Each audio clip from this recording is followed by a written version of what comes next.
Welcome to another episode of In the Spotlight with Carter County Schools. In this episode, we are spotlighting our substitute teaching program. I'm Brandon Young, the Public Relations Coordinator for Carter County Schools, and I'm joined by Dr. Diana Bowers, our Human Resource Director of Carter County Schools, and Carly Street, a current substitute teacher within Carter County Schools. We've gotten several questions about substitute teaching on our district Facebook page, and in this video, we will do our very best to answer those questions and shed light on why someone should consider substitute teaching. So let's begin with Dr. Diana Bowers. Thank you, first of all, for taking the time to be with us and carve time out of your busy schedule to join us. The number one question that we get continuously on Facebook is, what is the pay scale for substitute teachers? So there's two pay scales. So if you're a certified teacher in any state, it's $80 a day. And then for non-certified, it's $70 a day. Okay, so really nice pay. So that's one question that comes up. And then a lot of folks want to know, how do substitute teachers receive their assignments? How does that work when a school calls? So most of the time that it'll be the secretary or the bookkeeper will call that substitute. Hopefully it's the night before, but some people get sick in the middle of the night or children get sick. So you might get a call at 7 a.m. to that specific school. And then after you accept that position, we just ask you to get there as quick as you can. Okay. And can subs choose which schools and grade levels they desire to sub, or do they have to go to wherever they're sent?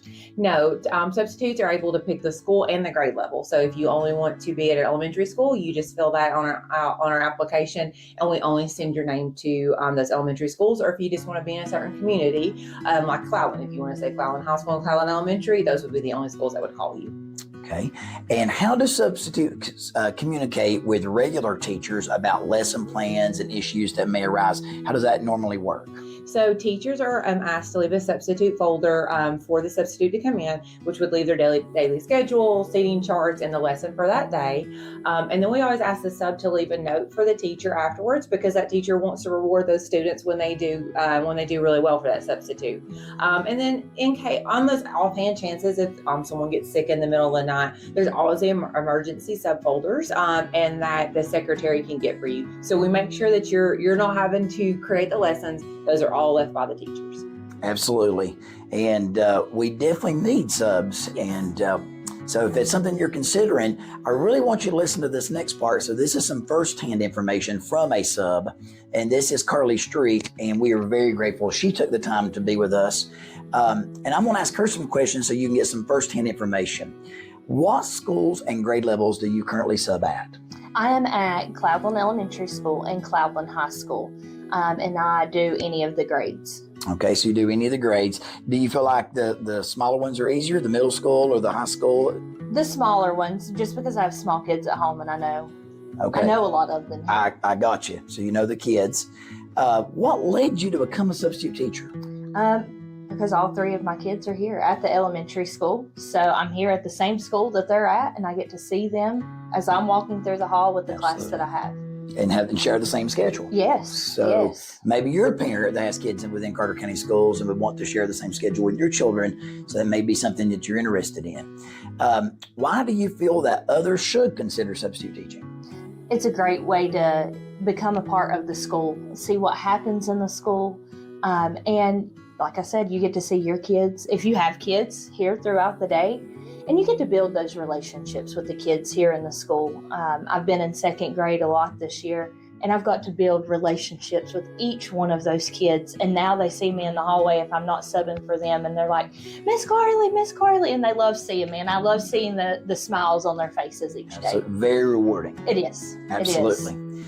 Describe a typical day of subbing. I know it's different than elementary, middle, and high, but a typical day of subbing, what does that look like? So somebody that doesn't have any experience with subbing can Well, you get here first thing in the morning. You go to your class. You get to hang out with the kids for a few minutes as they're coming in, getting to build those relationships, and then you go off of whichever schedule you have that day. But your schedule is whatever the lesson plan is that the teachers provide you. You go through that lesson plan. You get to have lunch with them, and just taking them to their different activities throughout the day and building those relationships. And I know as a building level principal, we always made sure that we acquainted the sub with the building. Yes. So they knew where the bathroom was located. Oh, yes. Where the snacks were located. Yes. That's important. You got to know where the doctor and the machine's located in the That's building. right. Those things we made sure that our substitute teachers knew about. Lunchtime. So we just don't just stick you in a room and then you're just stuck there all day and you're like, what am I doing? So we make sure that you do know. So, and we even have a sub training. We're going to talk a little bit more about that later in the video. But let me ask one more question. How has subbing developed your skill set as a person? What do you think you've gained from it as a person? I think I've gained being with each one of the kids and growing with our kids. And I don't know, and it's not just me and the kids, but me and my kids. I get to see their friends and I get to grow. And so personally, personally, I get to grow and know who each one of the kids are. But I grow, I think, seeing the kids and getting to build that relationship is the biggest thing with these kids.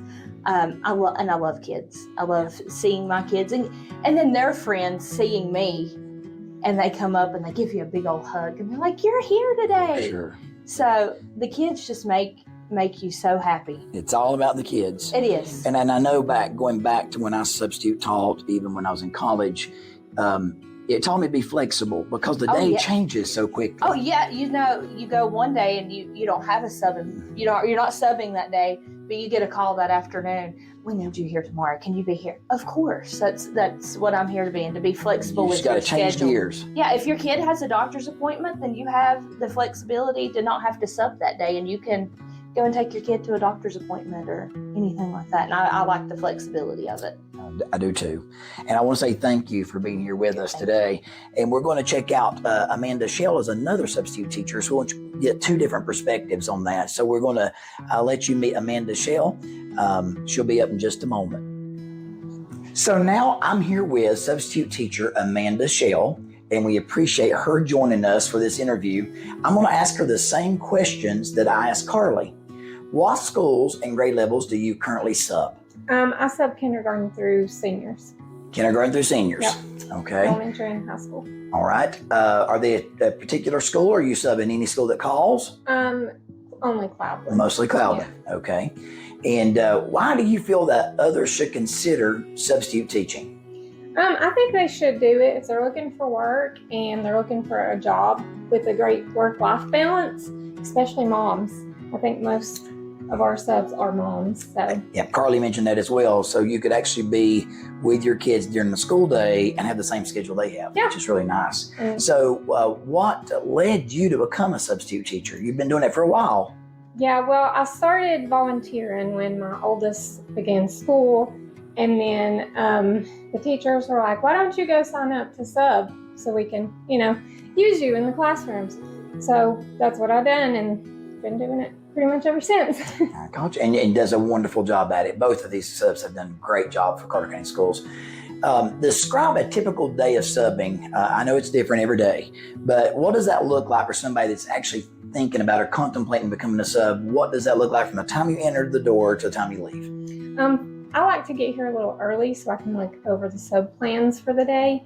I don't like to just come in and wing it. I like to know in advance, what my day is going to look like so we have smooth transitions. And sometimes your days won't go as planned, and that's okay. But I just like to come in and try to keep it as close to the real teacher's day as possible for the kids, yeah. I got you. Well, how has subbing really developed your skill set? I guess, what have you gained from being a sub? I've really learned to think on my feet. Yes, that's quick something I thinking. struggle with. Yes. I like for things to be planned out, but I've had to learn to think on my feet because things change day to day. So. Absolutely. We mentioned that earlier with Miss Carly that you got to be flexible. You so do. It really So, but thank you so much for taking time to be with us today and answer these questions. I really believe it's going to help our viewers make some decisions, hopefully, to join us as a substitute teacher. Yeah. And that's what we're hoping for. But we're going to close today with Dr. Bowers, and she's going to explain the next steps in this process if you've decided that substitute teaching is for you, then she's going to tell us what you should do next. So if you would like to join our sub force, you can apply online on our website. And if you don't feel comfortable applying online, we actually have a sub training that's coming up next Thursday. And you can come in at person and apply on paper if you're more comfortable with that. And our office is at 386 Highway 91. And we say to park near the BP, and that's in Stony Creek. And when you come in, you'll need to bring your driver's license and your social security card. The sub training doesn't last more than 30 to 45 minutes maximum. And then we will get you set up to get your background check started. And then as soon as that comes in, you're ready to go. And like we said earlier, you can pick the grade band or the school that you want to sub at. And we can't run the school system without our subs. And they're a vital part of how our system runs. Mr. Young had mentioned he started out as a substitute. I also started out as a substitute. Dr. Carpenter, our director of schools, was a sub. So we've all done the job, and we know how rewarding it is, but we can't run our system without you all. So thank you for watching, and hopefully you've decided to become a substitute teacher. If you would like and share this video and share it on your Facebook page to individuals who may be looking for a job. I'll be posting some new positive happening videos very soon about students and teachers across our district, so stay tuned, and until next time, stay well.